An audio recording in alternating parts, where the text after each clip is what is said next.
Hello, welcome to today's immigration tidbit.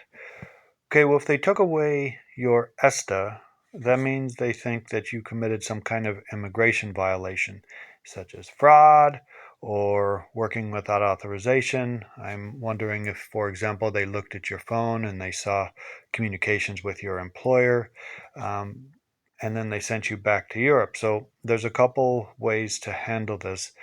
First of all, I would need to know why exactly they took away your ESTA and what it is you've been charged with. Now, if you were expeditedly removed, that means, of course, you have a removal order and you are inadmissible for 5 years because of that. Now, if it was fraud that you were charged with, then even though the expedited removal order will remain for 5 years, the fraud continues to remain.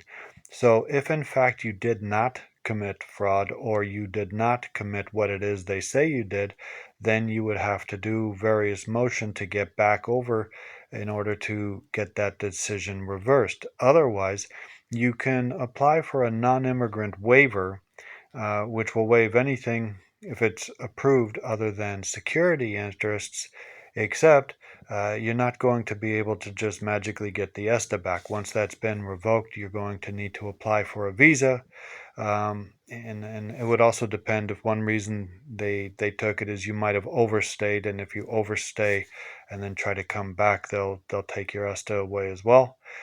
So I would need to have that information. But as far as the waiver, the non-immigrant waiver has to go in conjunction with a visa. So theoretically, you could apply for a B2 visitor visa with a non-immigrant waiver, except the fact they took your ESTA away makes it probably unlikely they would grant a visitor visa. So a work visa would be better.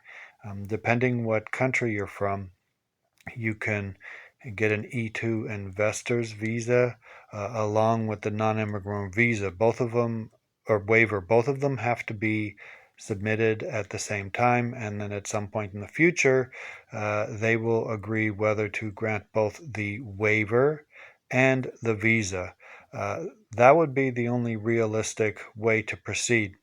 If you did show me the document that they gave you when they expeditedly remove you, I'd be in a better position to let you know more specifically. But that generally is what needs to be done. Okay.